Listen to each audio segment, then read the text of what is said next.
Hi there. Before the video starts, I want to say two things.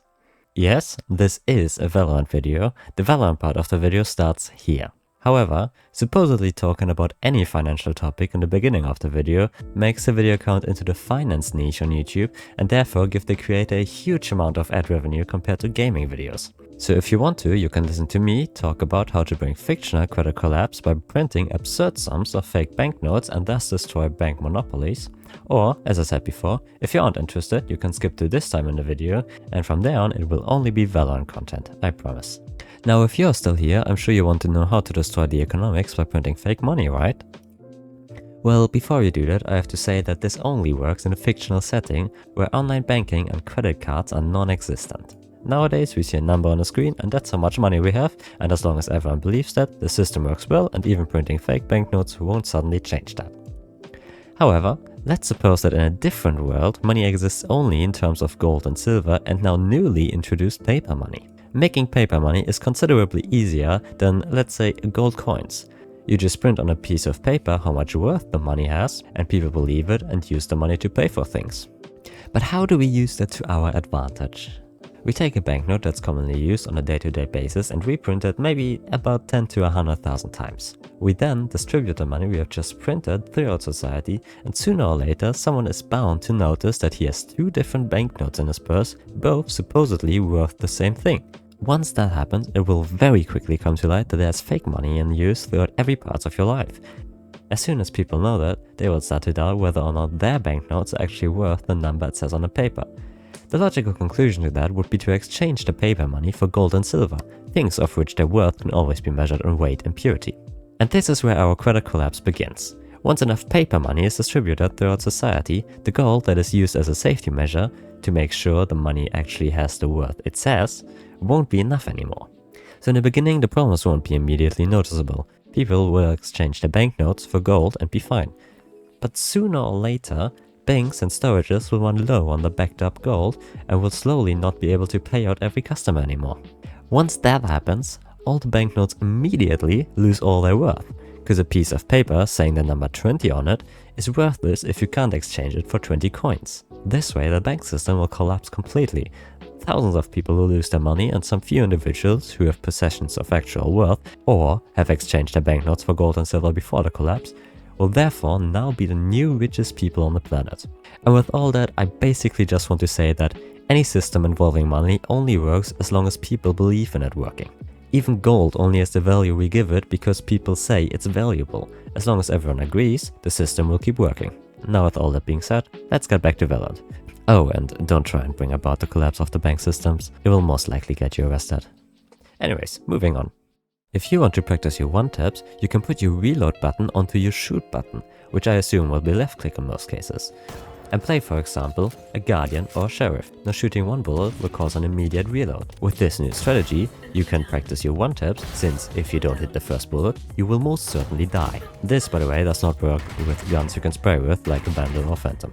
Your teammates' hitboxes will be the same as your enemies' hitboxes, so you can aim onto your teammates to try and kill the enemies behind it. Your gun most certainly will not have 100% accuracy on the first bullet, so even if you aim perfectly onto the enemy's head, that does not mean you will definitely hit them.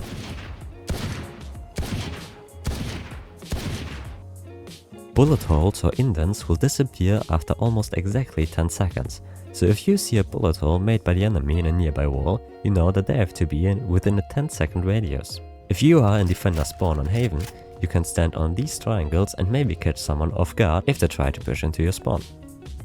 It takes 4 left-click knife slashes to break the door on Lotus and 3 right-clicks. But it takes 11 phantom bullets and 10 vandal bullets to break, thus making the HP of the door really weird to calculate.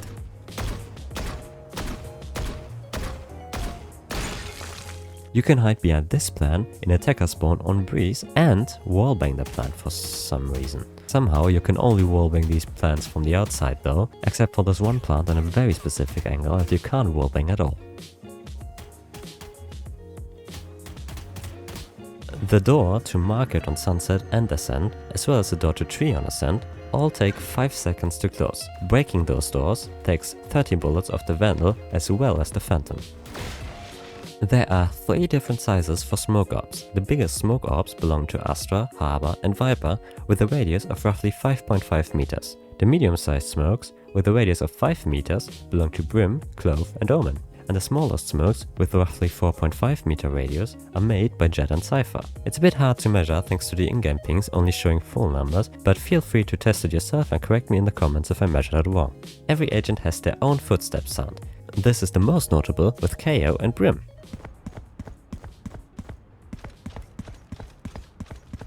And who do you think these footsteps belong to? Write it down below in the comments if you think you know the answer. The Origin skin line is the only gun skin in the game that gives you a visual advantage on both the left and right side of the screen at the cost of a visual disadvantage on the bottom of your screen when inspecting the gun. If you stand on B side on Haven, you can try to get an immediate first-second kill by aiming slightly higher than this dark brick on the wall. If the enemies are standing against the barrier to peek B window quickly, it will be possible to hit them before they start to work if you shoot fast enough.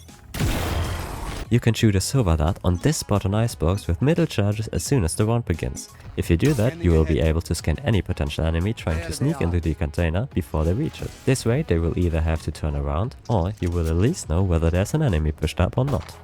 One enemy remaining. If you are a chamber main, you can put your secondary gun on the same button as your headhunter and the game will prefer the headhunter. This way the headhunter will always be your secondary as long as it can be used. When you try and enter B side on ascent, make sure to walk close to the wall when your enemies have a sentinel. You can actually hear sentinel util through the wall when it's placed against it. With a high penetration gun, you can shoot through the wall before you even enter the danger zone. A good warm-up you can do is one and gun Spectre in a deathmatch. Try to never stand still while doing that so you can warm up your tracking skills as well as your movement instead of jumping straight into aim training. Now of course, you can also do the aim training afterwards, but this helps reactivate the muscle memory if you haven't played in a few days. You can heal teammates before the round is Sage. Keep in mind though that the ability will not recharge until the round starts.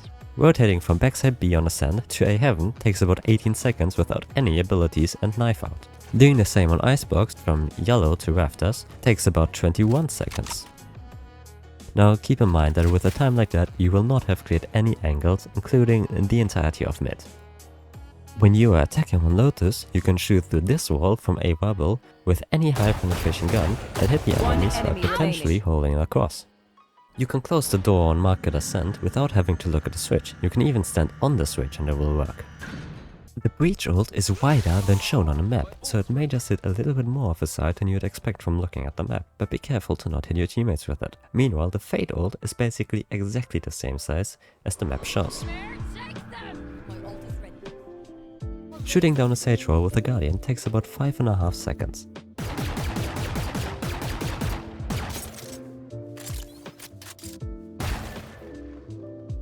Knifing a Sage roll will take almost exactly 4 seconds. So you may want to reconsider always breaking the Sage roll with your gun. The Judge is the only automatic shotgun in the game. The Vice Molly does not spread through the vent doors on Abyss, no matter how hard you try to make it. If the Gecko abilities are laying exactly on an ult orb, the Gecko user will be prioritized when trying to pick up one of those two. If you stand on this wooden box in top mid or breeze, you can look into elbow and have a tight angle into attacker spawn. It is a dangerous spot to be in, but if you want to catch the enemies off guard or know where all enemies are, it can be quite useful. Brim's and Clove's smoke radius is 55 meters, so if you see a smoke from either of them somewhere, you know that they have to be within a 55 meter radius of that smoke. Omen on the other hand can smoke from up to 80 meters away.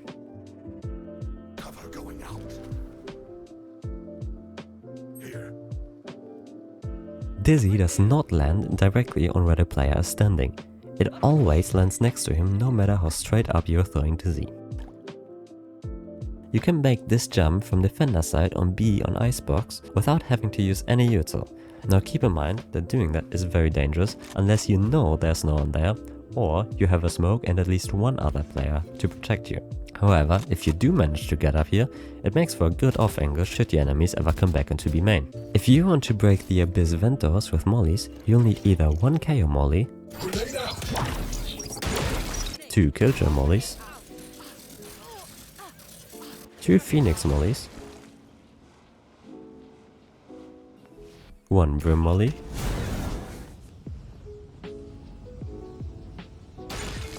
or 4 Viper mollies.